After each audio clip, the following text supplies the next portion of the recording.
Bon bah voilà, The Boys c'est fini. C'était quand même bien.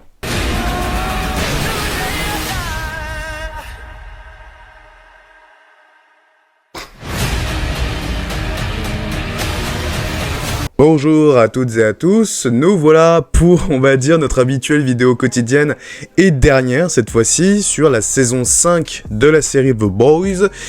Et cette fois, on va finir en grande pompe, vu que on parle du tout dernier épisode à la fois de cette saison 5 et de la série. Tout dernier épisode qui s'intitule, alors en français c'est de d'os et de sang, donc ça signifie déjà un peu l'identité de ces derniers épisodes, même si bon, c'est pas totalement réussi sur ce coup-là. Et alors, comment on va pouvoir dire ça ? On va dire qu'il tient ses promesses, cet épisode, donc cette conclusion. Pour moi, c'est un épisode satisfaisant, avec beaucoup de moments très forts, Les moments dont on attendait sont satisfaisants, mais avec beaucoup de problèmes qui sont encore liés au symbole qu'est cette série et le problème qu'a cette saison 5. Alors, je vous préviens, on va revenir sur tout, sur absolument tout, de A à Z, donc du début de l'épisode jusqu'à la fin.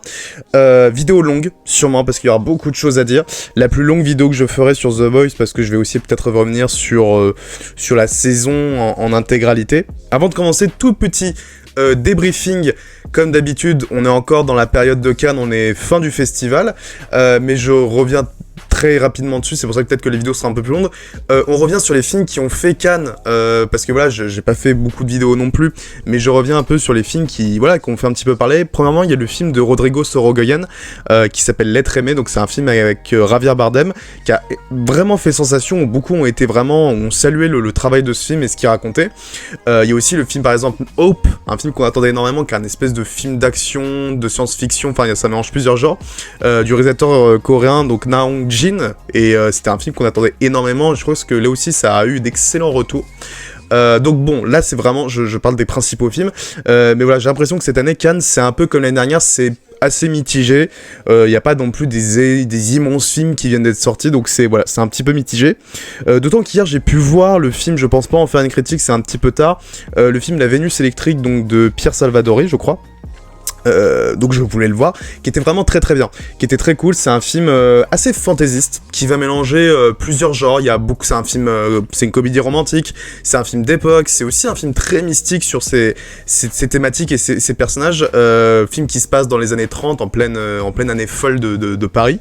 J'ai vraiment trouvé ça très sympa, et en plus en ouverture à Cannes, je trouve vraiment que c'est le film parfait. Voilà, c'est peut-être un tout petit peu long, le film dure 2 heures, je pense qu'il y a au moins 20-25 minutes de trop. Mais sinon, le film est vraiment très très cool, je vous recommande, et c'est vraiment un bon film français. On perd pas de temps, voilà, comme je vous ai dit, c'est très rapide, et on va débrief tout l'épisode entièrement de ce tant attendu épisode et ce grand final de série. Alors, je sais pas comment je vais donner un avis sur ce film, parce que, en fait, je crois qu'il faut prendre le temps de digérer, parce que, en fait, on a fait tellement de théories, tellement de choses qu'on a attendues sur ce dernier épisode, même sur cette saison, mais surtout sur cet épisode, que c'est difficile d'avoir des mots. Je sais pas comment les gens vont réagir, de ce que j'ai pu voir sur TikTok, etc. Ils disent qu'ils sont plutôt satisfaits, mais par contre, oui, la saison en intégralité, c'est pas du tout à la hauteur, et je le comprends parfaitement. Moi-même, je suis très déçu de cette saison, parce qu'il y a des excellentes idées dans cette conclusion. En tout cas, la manière dont on va traiter certains personnages est très très bien. Il y a des bonnes intentions, mais il y a beaucoup encore de choses qui sont complètement tombées sous silence. Pour moi, il tient ses promesses sur un épisode qui dure 1h05, voilà. On se disait comment il allait finir tous ces enjeux. Bon, je vous avoue que tout n'est pas parfait, c'est plutôt convenable, mais comme je vous dis, il y a vraiment des trucs qui ont été faits à la va-vite, et voilà, on va revenir sur tout ça, et c'est vraiment quand même beaucoup de choses décevantes, mais c'est pas un épisode raté selon moi. En tout cas, c'est bien meilleur que l'épisode 7 qui était pour moi presque entièrement raté, ou en tout cas qui ne tenait pas ses promesses, surtout pour un avant-dernier épisode. Premièrement, on va parler du début, l'enterrement de Frenchie. Déjà, j'ai l'impression d'avoir beaucoup plus d'émotions à travers cet enterrement que quand on l'a vu mourir d'une manière assez platoniquement, je vais dire ça comme ça, à la fin de l'épisode 7. Pour moi, ils avaient raté la mort de Frenchie, mais beaucoup étaient d'accord avec moi. Avec déjà, t'as le silence de Kimiko, voilà, donc elle est presque, je crois que dans la quasi-totalité de l'épisode, elle est silencieuse. Ce qui est très bien, ça donne un bon bon élément, ça redonne et ça redynamise le personnage de Kimiko. Le fait qu'elle soit en deuil, c'est dans le groupe, et c'est aussi un deuil dans ce groupe, c'est plutôt intéressant. Ce qui est malheureux pour moi, c'est que ça va être contrebalancé par la lettre que Yui est en train de lire. Donc la lettre qu'avait donné un lettre de testament à Frenchie, où voilà, je trouve qu'on tombe dans la vulgarité la plus totale, où en gros il dit qu'il a vu le trou de balle de tout le monde, il a posé des caméras. Déjà je trouve que c'est même pas dans l'ambiance du personnage, enfin c'est même pas dans l'identité du personnage, ça a vraiment aucun intérêt selon moi. C'est juste des purs moments de rire, et en fait je pense qu'on a plus, en fait pour moi il y a plus à rire. On est dans un épisode qui n'est pas fait pour rire, donc vraiment je vois pas l'intérêt de faire ce passage, et ça fait, pour moi ça fait trop, et ça n'a pas beaucoup d'intérêt. Par contre, ce moment et ce passage va amener au dernier plan des Boys, où Kimiko va être la clé, puisqu'on avait dit qu'on voulait reproduire les pouvoirs du Soldier Boy pour enlever les pouvoirs du protecteur, enfin voilà. Ce qui est quand même un plan qu'ils avaient depuis la saison 3, donc ce qui prouve encore une fois que la série devait se conclure en fin de saison 3 et pas 2 saisons après. La preuve qu'ils n'ont pas non plus réussi à... Comment je pourrais dire ça, à renouveler leurs enjeux, quoi. À part le principe du virus qui va mener à rien, véritablement. Non, ça n'a aucun intérêt, c'est vraiment dommage. En gros, on va avoir le personnage de Sister Sage qui va provoquer Kimiko pour tester ses nouveaux pouvoirs et voir si ça fonctionne véritablement. Ce qui va amener Sage à... en fait, perdre ses capacités intellectuelles. D'ailleurs, je savais pas, je pensais que c'était inné. Je disais, non, elle a vraiment des pouvoirs, hein. C'est-à-dire que si elle perd ses pouvoirs, elle devient comme tout le monde. Voire là, elle est encore plus conne, donc encore une fois, je trouve que le traitement est pas très intéressant. Elle va servir à rien, elle redevient pas très futée, et elle va juste se barrer au studio Harry Potter, de ce que j'ai pu comprendre. Enfin bon, bref. Ça, c'est un point, par exemple, qui pour moi n'a rien à foutre ici. Le personnage ne sert plus à rien, et de toute façon, je vous avoue, il servait à rien dans les anciens épisodes, parce que Bombside, ils l'ont trouvé eux-mêmes, et dans tous les cas, ça a servi à rien, les plans qu'a fait Sage, parce que dans tous les cas, Homelander a eu le V1, donc tous ces plans ont raté, donc non, le personnage pour moi n'a servi à rien. Alors peut-être qu'elle réapparaîtra, je sais pas où, dans The Boys Mexico, ou alors dans je sais pas, dans Voight Rising, je sais pas comment on pourrait l'introduire là-dedans, mais bon. Aussi, à passer à un autre élément qui a servi absolument à rien et qui a été teasé pour rien, c'est le personnage de Mary Morrow, qui est le personnage principal de la série Gen V, qui est apparu dans l'épisode 7, un tout petit peu, et aussi dans cet épisode, et le personnage ne sert à rien. À rien du tout. Alors qu'on avait énormément de théories comme quoi ça pourrait être elle, qui pourrait être à l'origine de la perte des pouvoirs du Homelander, elle sert à rien. Ça n'a aucun intérêt, et c'est là où je comprends que c'était nul de faire... Enfin, c'est incohérent à quel point faire 2 saisons d'un spin-off n'a servi probablement à rien du tout. Elle n'a jamais utilisé ses pouvoirs dans les 2 épisodes, et ses pouvoirs ne servent à rien dans la quête, dans la chute du protecteur, du Homelander. Elle ne sert que à être une espèce de forme de passage pour les prisonniers du camp du Homelander, avec ses potes là. Je pensais au moins qu'elle allait jouer un rôle au sein du groupe des Boys, mais il n'y a aucune interaction si ce n'est avec Stella. Voilà, je sais pas, elle aurait pu prendre le sang du Homelander, comme beaucoup de théories faisaient, le prendre le sang du Homelander, ou un truc comme ça, pour lui enlever ses pouvoirs. Je me dis, heureusement qu'on a teasé le personnage dans la série, parce que, vu le traitement qu'elle a, c'est insupportable. Ensuite, on revient dans le bureau ovale, où on va suivre le déroulé du plan du Homelander, donc d'annoncer son espèce d'objectif en pleine Pâques, là. Enfin voilà, il va encore annoncer, là aussi ça se répète énormément, parce qu'il va encore annoncer son envie de devenir le dieu, enfin il l'était déjà, mais voilà, c'est le maître du monde, et tous ceux qui sont contre lui, cette fois-ci il va les exterminer, etc. Il va péter un câble en plein live, où il dit qu'il va massacrer tous ceux qui ne seront pas au fait avec lui. Alors je crois que c'est la première fois que ça arrive, mais... J'ai envie de dire, ça reste quand même assez timide, encore une fois.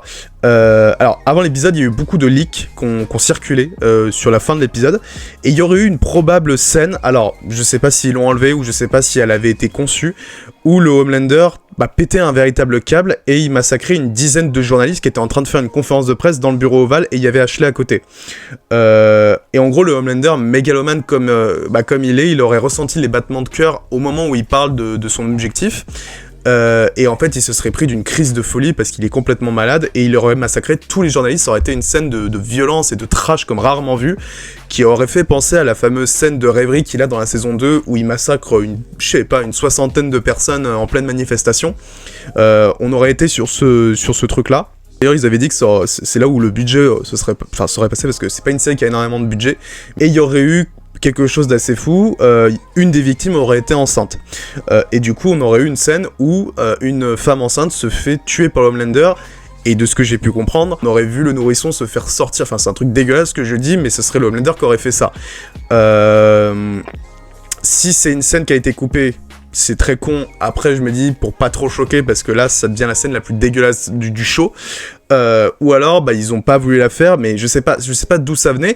Parce que je dis ça, pourquoi je dis ça? Parce qu'en gros, il y a une scène qui avait teasé les showrunners dans cette saison 5 où il disait que Homelander, il avait fait le pire truc jamais fait dans toute la série.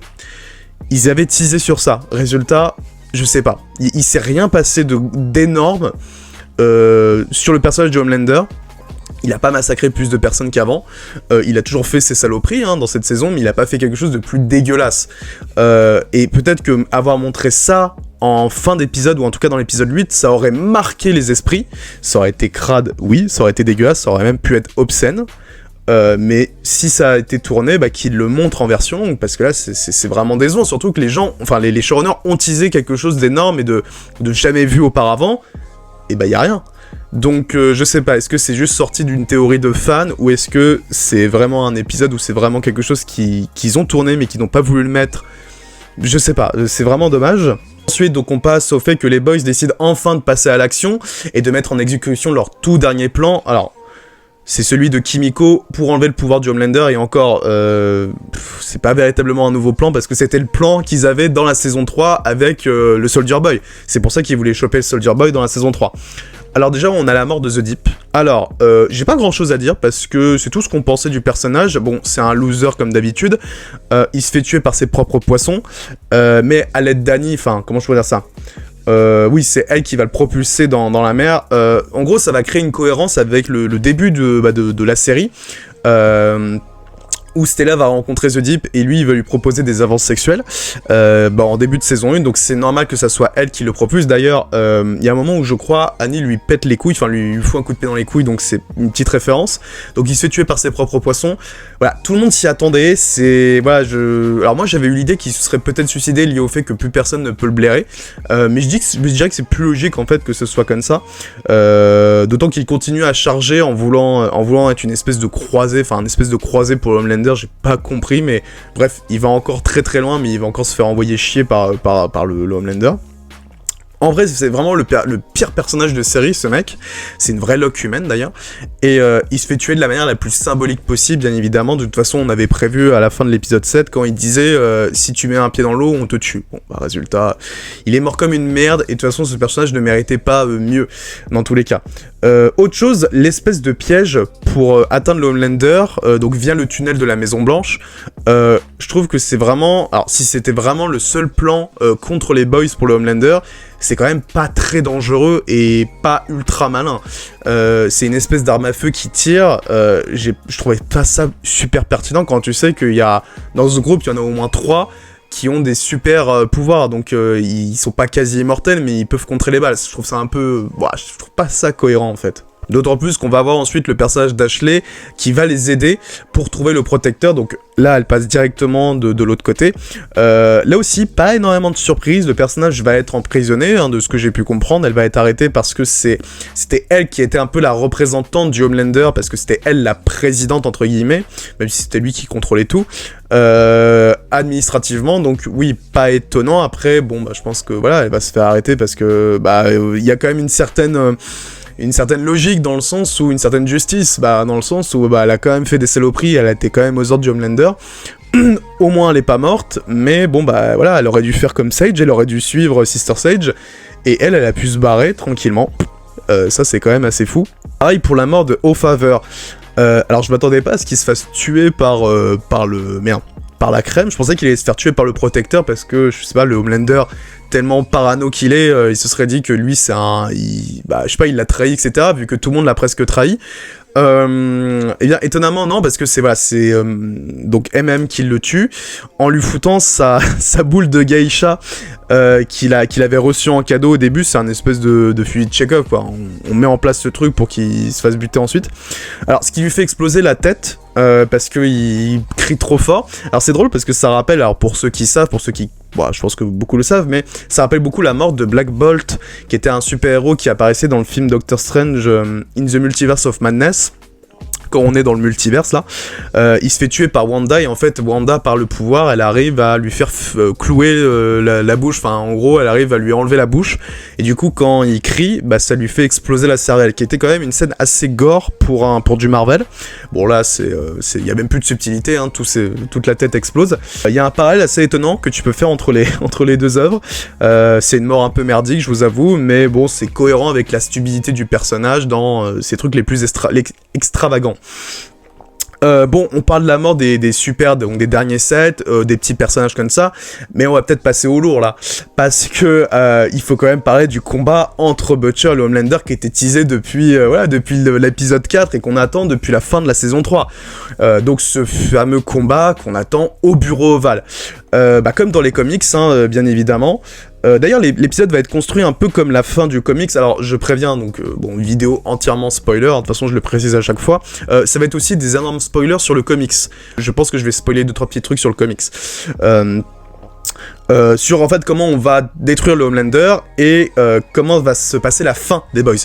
En fait l'épisode a été structuré d'une manière où on a deux objectifs en un qui va se créer et c'est plutôt intéressant. J'ai eu très peur que l'épisode soit concentré que sur la mort du protecteur, ce qui m'aurait beaucoup dérangé, et pas ce qui va se passer pour Butcher.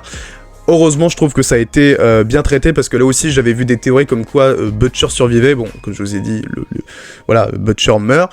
J'ai eu très très peur, donc non, on se rapproche énormément du comics, voire même peut-être parfois un peu trop, ce qui n'est pas dérangeant en soi, parce que ça reste cohérent. Déjà, on a enfin de l'action, c'est vrai, quoi. Il y a eu le combat avec The Deep et Stella. Il y a enfin cette action qui va arriver, voilà, dès que Butcher, dès qu'il a balancé sa saloperie là en live, en plein live, Butcher arrive. Du coup, il y a ce fameux retour de combat de saison 3, parce que je crois que la dernière fois qu'il s'était foutu sur la gueule, c'était en saison 3. Entre Butcher, qui est cette fois accompagné de ce composé qu'il a, donc cette tumeur, donc de ses tentacules, et un Homelander sous V1, donc c'est un combat qui est d'autant plus dantesque, entre guillemets, mais les deux ont une capacité supérieure à la saison 3. Qui va ensuite s'accompagner de Kimiko en arme nucléaire. D'ailleurs, c'est à ce moment-là où je me dis que le personnage de Marie aurait pu avoir son intérêt et aller les suivre dans leur quête. On aurait pu aussi avoir Soldier Boy, je reviendrai aussi ensuite, parce que là aussi c'est scandaleux de ce qui s'est passé avec le Soldier Boy. Depuis la fin de l'épisode 7, mais en fait le fait qu'on ne le voit pas, voilà, je trouve ça assez scandaleux.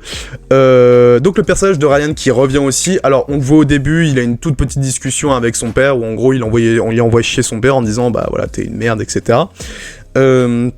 Gros problème de cohérence. Ryan il est là 2 épisodes sur les 8, le 3 et le dernier épisode, et pendant les autres passages il fait absolument rien, enfin pendant les autres épisodes il fait absolument rien. Grosse erreur scénaristique, ça n'a aucun sens, enfin pour moi genre il fait rien, il se laisse faire.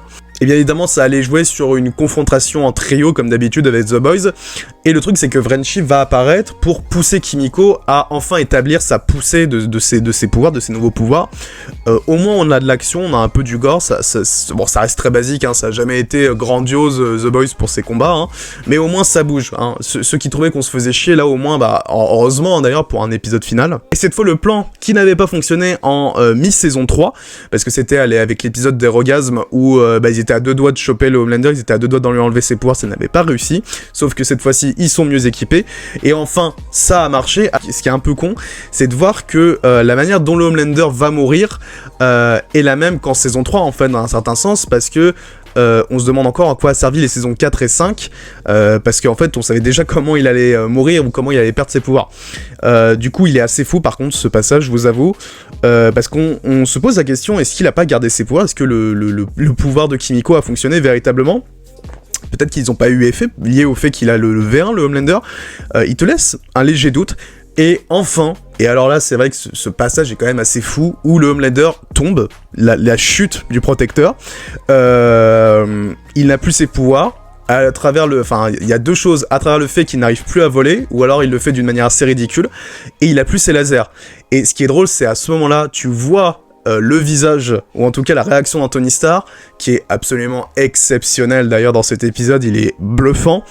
Tu sens qu'il sait qu'il a perdu ses pouvoirs et qu'il est baisé, qu'il est complètement baisé, il sait qu'il est mort dans tous les cas, il va se faire massacrer. Et je pense que tous les autres persos ont aussi perdu leur pouvoir, que ça soit Ryan, Kimiko ou Butcher, parce que Butcher meurt d'une balle dans le buffet. Et Kimiko, Ryan, voilà, je pense qu'ils ont plus du tout leur pouvoir. Et par contre là, oui, toute cette scène est putain de jouissive, car là, on a le droit à un Homelander quasiment jamais vu. Il est perdu, il est désespéré, il flippe. C'est quand même la première fois qu'on voit ça. Le personnage flippe. C'est un truc qu'on n'a jamais vu chez lui. Vraiment, tu vois à travers cette scène que il sait plus quoi faire, il a peur, véritablement, c'est la première fois qu'il a véritablement peur. Il a jamais eu véritablement à se battre parce qu'il était surpuissant. Et ce qui prouve, comme le disait A-Train, donc le premier épisode de la saison 5, que sans ses pouvoirs, il n'est absolument rien. D'ailleurs, Butcher le redit avant qu'il se fasse laminer la gueule. Donc c'est assez intéressant. Et évidemment, la performance d'Anthony Starr, elle est exceptionnelle dans cet épisode. Au moment où il va prononcer son discours et aussi le moment où tu vois qu'il y a deux personnalités en une. Depuis le début de la série, je loue vraiment son travail d'acteur. Mais alors chaque saison il touche et il tutoie les étoiles à chaque fois, tellement il paraît authentique et fort à chaque fois quoi. Il va amener bien évidemment à un Homelander qui va se faire défoncer la gueule puisqu'il n'a plus de pouvoir, donc c'est assez fou de le voir se faire massacrer. Il va être humilié, il va être faible, ensanglanté, donc le visage entièrement en sang, mais cette fois-ci c'est pas lui le bourreau, c'est lui la victime. Et voilà, t'as un passage qui est assez jouissif où il y a ouais, t'as attendu 5 saisons pour voir un homme, un tyran mégalomane qui humiliait tout le monde et le voir pleurer comme une merde, quoi. Il est vraiment en train de supplier Butcher de le laisser en vie, c'est incroyable de voir ça. Il est à genoux, il pleure, il se lamente, t'as vraiment deux personnalités en une, t'as pas l'impression de voir le même personnage avant et après le pouvoir de Kimiko, c'est impressionnant, quoi. C'est vrai que tu dis c'est jouissif, mais voilà, c'est vrai, tu dis c'est bien fait pour sa gueule à ce gros bâtard, c'est une fin misérable et ultra satisfaisante. Et en fait, il récolte ce qu'il a semé. Vraiment, on passe d'un malade mental tyran à un espèce de pleurnichard qui a peur, qui s'humilie, quoi. Et alors, c'est fou, mais t'as de l'empathie. Bah ouais, t'as de l'empathie, tu vois se faire massacrer comme une merde. Et c'est sûrement le jeu d'acteur qui fait, voilà, en même pas 2 minutes, t'as de l'empathie pour ce mec, tu vois que c'est pas du tout le même personnage, alors que c'est juste qu'il est avec et sans pouvoir. Et ça, c'est très très fort de la part des scénaristes, et je pense que c'était fait exprès de garder cette espèce d'empathie, comme si il était redevenu un enfant, quoi. Voir le protecteur dans sa misère la plus totale, avant de périr de la main de Butcher. Alors que c'est fou, quoi, le Homelander, ça reste quand même un ordure finie, enfin, c'est une ordure finie, c'est un putain de nazi, donc... C'est quand même assez fou ce paradoxe, mais voilà, ce qu'il fait dans cet épisode Anthony Starr, c'est grandiose encore une fois, parce qu'il y a quand même des phrases, alors au-delà du fait que oui, t'as de l'empathie pour ce personnage, parce que c'est la première fois que tu le vois comme ça, et il te balance des trucs, donc il est à genoux, il est en train de pleurnicher, enfin... C'est horrible, et il est même à 2 doigts de dire, enfin, il dit même qu'il est prêt à sucer Butcher, enfin, bon, c'est obscène, mais c'est horrible d'entendre ça. Même Butcher en est dégoûté de le voir d'une manière aussi pathétique. Et tout ça est enregistré en live, c'est-à-dire que le monde voit la décadence et la chute de ce mec. D'ailleurs, tout le monde se bat en voyant que ce n'est pas du tout un dieu, que c'était de la supercherie. On voit un dieu redevenir un homme, voire même, c'est même pas un homme à ce stade. Il se comporte comme une merde, comme rien du tout. Même The Deep à côté fait qu'elle est plus, a plus d'amour propre. Là, il y a plus rien du tout, c'est incroyable. Le mec dit quand même qu'il est prêt à bouffer sa merde juste pour se faire épargner. C'est horrible, il se fait humilier. C'est vraiment, je crois que c'est la pire humiliation et c'est la justice. Enfin, vraiment, le mec, il récolte ce qu'il a semé. Et c'est tout à fait juste et cohérent avec le personnage. Tout ça, franchement, c'est super. Évidemment, le Butcher le termine en lui déboîtant le crâne, je pense que c'est comme ça qu'on peut le dire, lui débloque son crâne, ça aurait été dit comme ça, avec le fameux pied de biche qu'on avait vu. Pour ceux qui connaissent, c'est une énorme référence aux comics, puisque Butcher termine le Homelander comme dans les comics, hein, c'est-à-dire le pied de biche qui lui éclate la cervelle, etc. C'est assez gore d'ailleurs, hein, cette scène. Enfin après c'est un peu différent, parce que dans le comics, c'était pas Homelander qui se faisait tuer, c'était Black Noir qui se faisait passer pour le Homelander, enfin c'est un peu compliqué les comics The Boys, mais pour ceux qui connaissent, vous comprendrez. Alors oui, certes, ça manque d'épique, ça manque de ce que promettaient les images et les posters. Après, bon, Kripke a souvent dit, Eric Kripke, il indiquait qu'il n'avait pas pour idée de faire un épisode de 90 minutes, mais plus un épisode de 1h, 1h06. Il est pas là pour concurrencer le MCU, ou même pour concurrencer Invincible, qui est la fameuse série Prime Video. Ça a jamais été une série ultra spectaculaire, hein, The Boys. Ce qui en fait aussi sa force, plus misé sur le fond que sur la forme. Alors que Marvel et DC, par exemple, c'est plus la forme que le fond. Et donc, on assiste à la mort du Homelander depuis le temps qu'on attendait que justice soit faite. Alors certes, certains préféreront voir la victoire, un peu, je sais pas comment on peut dire ça, un peu un fantasme de voir le Homelander gagner. Mais en toute honnêteté, dans quel monde on pourrait vivre pour croire qu'un tyran un tyran sanguinaire pourrait gagner? Peut-être notre monde actuel, on va dire ça comme ça. Le nôtre, malheureusement, impossible que la série se finisse comme ça. On a eu je sais pas combien d'enjeux, on va pas finir pour dire en fait non, il a gagné, lol. Non, on peut pas faire ça, c'est pas normal. D'autant plus qu'on se dit tiens, on a tué l'antagoniste ultime et il reste 24 minutes à l'épisode. C'est là où je trouve que c'est plutôt bien géré la fin de la série en se recentrant sur le récit des Boys. Tout n'est pas fini et c'est bien évidemment se recentrer sur Butcher et Hughie, qui sont les deux personnages principaux qu'on a suivis depuis le début de la série, tout simplement. On pensait que voilà, la série allait bien se terminer pour tous les Boys, et c'est intéressant de voir que Butcher, au fond, n'avait plus rien qui le gardait en vie. Il vivait que par sa haine du Homelander. Et alors c'est vrai que j'ai oublié de préciser un truc. Avant de tuer le protecteur, t'as Butcher qui dit que il balance un truc un peu punchline en disant ça c'est pour Frenchie et ça c'est pour Becca en parlant de sa femme. Forcément c'est logique. J'aurais même ajouté qu'il aurait pu dire ça c'est pour tous les innocents que t'as tués, parce que je pense qu'il en a dû tuer un paquet et pas garder ce côté un peu égoïste que pouvait avoir Butcher. Mais du coup, après que Butcher ait enfin réussi son objectif, il lui reste plus grand chose. La seule chose qu'il voulait encore, c'est peut-être rester avec Ryan, mais là aussi c'est intéressant le personnage de Ryan, puisque vu qu'il est plus vraiment un super, il a plus de pouvoir, il veut tracer sa propre route, sans l'influence du Homelander, ni l'influence de Butcher. Et franchement je trouve ça cohérent par rapport au personnage, pour l'évolution du personnage, même si le faire apparaître seulement 2 épisodes, alors qu'il était quasiment l'enjeu principal des saisons 3 et 4, pour moi c'est incohérent et c'est vraiment dommage. Et la goutte d'eau qui fait déborder le vase, c'est vraiment la mort de Terreur, donc il s'est que rattaché à ce chien, le petit bulldog. Alors il meurt de vieillesse, de ce que j'avais pu comprendre, enfin voilà, il le dit dans l'épisode 5 je crois. Et d'ailleurs c'est même assez touchant parce que c'est le vrai chien qui jouait de Terreur, il est mort il y a quelques mois, le petit père. Donc ça leur rend le moment encore un peu plus triste et c'est une forme d'hommage. En plus ils ont pas voulu faire quelque chose de trop gore, c'est vraiment mort naturelle quoi, c'est plutôt bien. Et c'est là où on sent un basculement chez Butcher, dans cette idée de tuer tous les super-héros, plus rien ne le rattache à la vie. Il a perdu sa femme, il a perdu son fils spirituel, et même son chien est mort. C'est quand même triste, c'est quand même assez dur. Et de toute façon c'était son objectif qu'il avait depuis la saison 1, de tuer tous les super-héros par haine, tout simplement. Et donc je trouve ça... je trouve que c'est cohérent, cette idée qu'il a de rester anarchiste jusqu'au bout, en mode Tyler Durden dans Fight Club.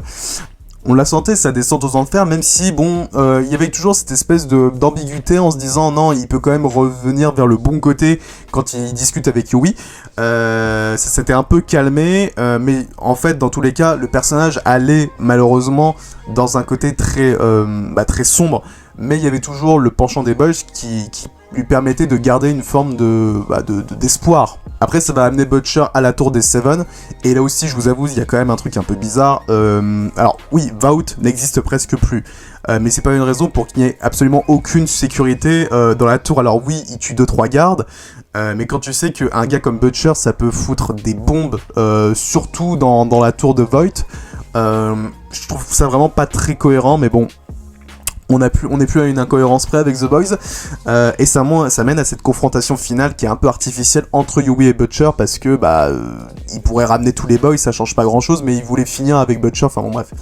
Là aussi c'est pas très cohérent, dans cet immense espace, donc cette tour des 7, mais oui, dans l'idée ça reste cohérent avec la série, ça permet de conclure l'histoire avec les deux personnes avec lesquelles on avait introduit ce récit à travers Hughie et Butcher. Franchement la fin je la trouve vraiment belle.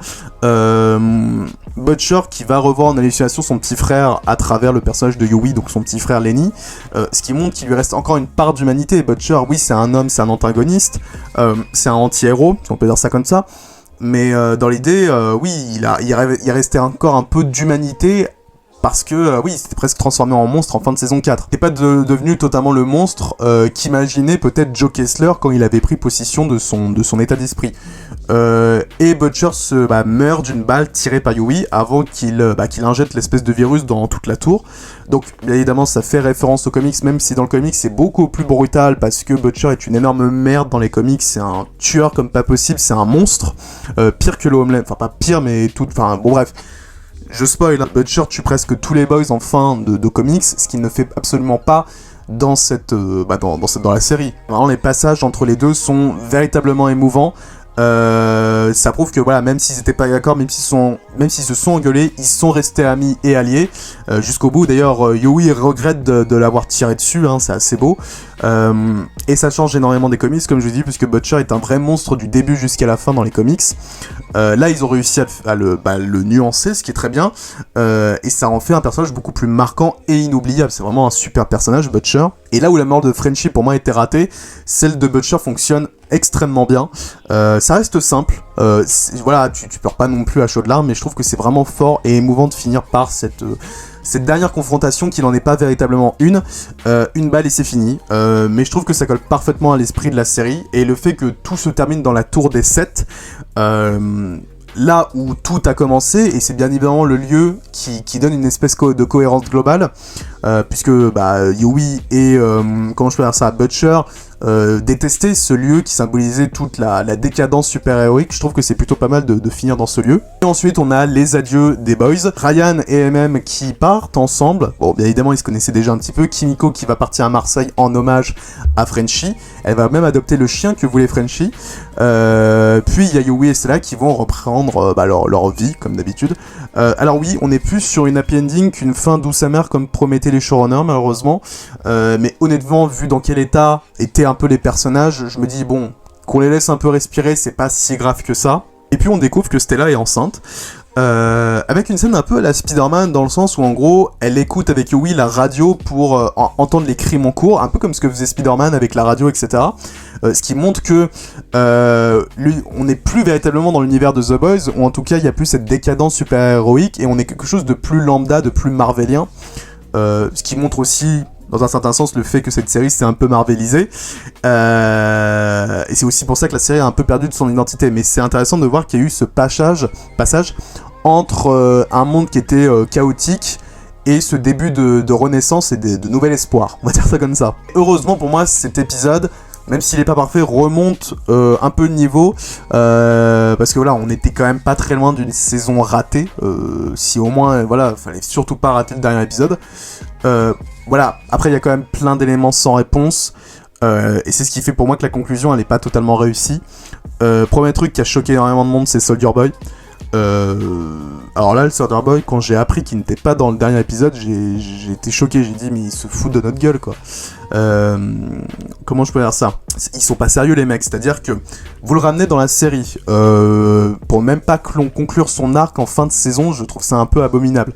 Alors oui, il va sûrement être terminé dans About Rising, donc bien évidemment ils font de la promotion et de la commercialisation pour leur série spin-off qui va sortir en 2027. C'est un très joli coup marketing, mais c'est un peu un coup de pute, désolé pour le spin-off. Et en plus ça aurait pu être géré autrement, parce que on aurait pu très bien voir le Soldier Boy en fin d'épisode. Il aurait pu être comment je peux dire ça, on aurait pu intégrer Soldier Boy à la fin à la place de Kimiko par exemple, peut-être que Kimiko se sacrifiait dans l'épisode 7, etc. Ça aurait pu être même plus intéressant, puisque Soldier Boy aurait pu être allié avec Butcher, donc il aurait été de nouveau allié avec Butcher, et aussi avec son petit-fils. Bah oui, avec Ryan, du coup il y aurait eu grand-père, petit-fils contre père. Ça aurait été une superbe réunion de famille, comme à la fin de la saison 3. Et c'est là où vous voyez qu'il y a quand même énormément de similarités entre la fin de la saison 3 et la fin de la saison 5, quand même. C'est énorme, quoi. Tu sens que soit ils sont allés repomper, soit, je sais pas, ils avaient plus d'idées. Et du coup, on aurait eu un vrai conflit, et peut-être que oui, Soldier Boy aurait aidé avec Butcher de tuer le Homelander. Enfin, moi, ça aurait été plus logique, je sais pas. Enfin, bon, bref. Mais pour moi, au-delà de ça, on a surtout gâché un personnage, quoi, qui commençait d'être extrêmement bien construit en début de saison. Je trouvais qu'il était super intéressant, on l'humanisait même, avec l'épisode 4, avec le personnage de Bombsight. Et ensuite, il n'y a pas eu de cohérence. Dès l'épisode 7, il s'est dit qu'il voulait se barrer, il n'y avait aucune cohérence. Enfin, le mec, il était égoïste, il pensait qu'à sa gueule. alors qu'on n'arrêtait pas de tenter de faire une rédemption pour ce personnage. Il avait un potentiel énorme et on n'a rien fait. Et au final, pour connaître la suite, bah, il faudra regarder Vought Rising, donc en 2027. Je regarderai sûrement parce que je suis fan j'adore le personnage, j'adore l'univers, mais ça n'empêche que c'est dommage et que c'est extrêmement frustrant. Et c'est pas normal, enfin vraiment c'est pas une fin d'épisode, enfin c'est pas une fin de personnage convaincante. En plus Soldier Boy ne va même pas savoir comment est mort son fils, enfin si il va l'apprendre mais il aurait pas vu en vrai, enfin c'est vraiment dommage. Et du coup bah une partie de son arc est laissée un peu en plan quoi. Et en gros ils ont l'impression, enfin vraiment j'ai l'impression qu'ils ont fait une pause pour le personnage pour garder ça plus tard et ça passe enfin vraiment ça casse complètement l'impact émotionnel quoi. Le minimum aurait été de montrer le grand final entre ces trois protagonistes qui est Butcher, Homelander et Soldier Boy. Enfin, vraiment, je suis extrêmement déçu de ce côté-là. Et au-delà de ça, il y a aussi d'autres éléments qui m'interrogent, par exemple l'armée. Alors, j'ai eu un petit problème de caméra. Enfin, du coup, mon téléphone n'avait plus de batterie quand j'étais en train de filmer, donc j'ai dû couper. Du coup, la suite de la vidéo, si on peut dire ça comme ça, ne se fera que avec ma voix off. Bon, du coup, j'étais à oui. Je parlais du fait qu'il y avait un gros problème au niveau de l'armée. Oui, parce que j'ai vraiment l'impression dans cette série qu'ils sont en RTT. Ils font absolument rien. Il y a aucune intervention militaire. T'as l'impression que ça n'existe pas. Non, on a un espèce de timbré mégalomane au pouvoir et ils font absolument rien. C'est vraiment bizarre quoi. Enfin je sais pas, à un moment tu t'attends une réaction ou une contre-attaque, quelque chose d'un peu massif, mais rien du tout quoi. Alors que dans le comic justement l'armée intervient avec Butcher. Bon, tu te dis, il y a un truc qui fonctionne pas, quoi. D'autant plus que le côté gouvernemental, on l'avait au début de la série, en fait. Il y avait énormément de gouvernements, même Butcher et les Boys bossaient pour le gouvernement, mais alors ça, on a complètement oublié, ça n'existe plus. Il y a des gros problèmes de cohérence. Alors peut-être que c'est moi, peut-être qu'il s'est passé quelque chose, mais moi, c'est insupportable. Vraiment, il y a un gros problème au niveau de ça, quoi. Même chose pour le personnage de Stan Edgar. Alors déjà il s'évade de prison, ou il s'évade du camp là dans la tour, et puis plus rien. On ne sait pas ce qu'il devient, on a juste un passage où on le voit à la télé, où il a repris un peu le business de Vought. Il n'y a aucune vraie suite, et ça donne vraiment l'impression que certains arcs sont complètement abandonnés en cours de route quoi. Et ouais, bah du coup on va un petit peu passer à la conclusion, dans le sens où c'est vraiment compliqué à juger quoi. Enfin cette saison a été compliquée à juger parce que par moments pour moi elle est brillante. Ça dépend parce que dans sa manière de dénoncer l'Amérique, comme j'ai pu déjà le dire sur les dernières vidéos, ouais sa manière de questionner l'idée d'un homme qui se croit tout puissant, presque divin, c'est là où vraiment la série The Boys reste encore la plus forte. En fait c'est quand la réalité dépasse la fiction que la série rappelle pourquoi elle a autant marqué. Mais en même temps on sent aussi des répétitions, des intrigues qui tournent en rond, et surtout des promesses qui ne sont pas tenues.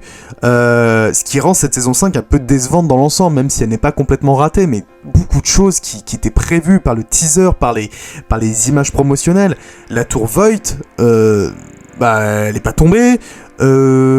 Cette espèce d'explosion nucléaire, j'en ai déjà parlé dans la dernière vidéo, elle ne s'est jamais produite, c'est de la publicité mensongère à ce stade. Et ça, c'est un truc, mais je peux comprendre les gens qui soient déçus de cette... Enfin, de toute façon, pour moi, c'est... Est-ce que c'est la pire saison ? Je sais pas, parce qu'en vrai, la saison 4 et 5, elles ont des gros problèmes de lacunes.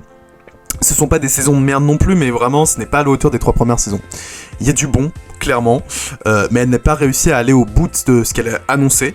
Et malgré tout, ça reste une série marquante. Surtout quand on repense au début. Et voilà, au final, quand on a quand même passé presque 7 ans avec ces bandes de personnages qui sont complètement fous, qui sont complètement détraqués, on peut pas dire non comme ça, on peut pas tout de suite dire ça a été catastrophique, c'est comme Game of Thrones. Après, bon, quel va être l'attendu, comment va être reçu cet épisode par rapport à Game of Thrones, c'est très compliqué. Donc voilà, chacun fera son opinion. Mais pour moi, ça reste quand même une des meilleures séries de super-héros. Voilà.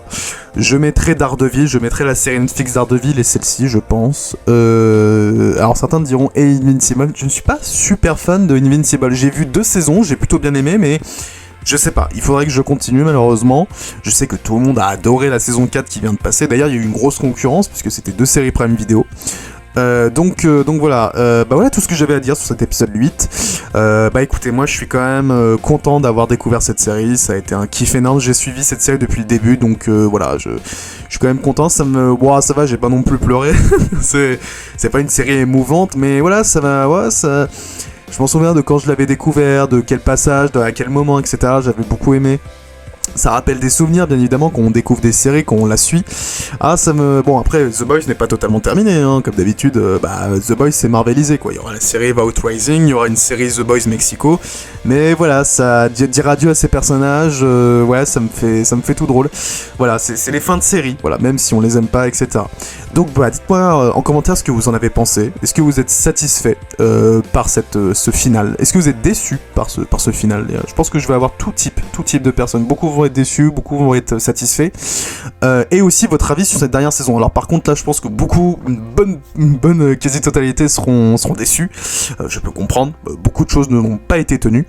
Bah dites-moi tout ça dans les commentaires comme d'habitude. N'hésitez pas à vous abonner si voilà, vous intéressez, vous aimez mon contenu. Merci encore et à très bientôt sur la chaîne pour, je ne sais pas, peut-être la critique du Mandalorian si j'ai le temps, même si je vous avoue que ça m'emmerde un petit peu, j'en ai un peu rien à foutre de ce film, mais on verra. Merci encore de m'avoir écouté jusqu'au bout parce que ce fut très très long. Merci encore et au revoir.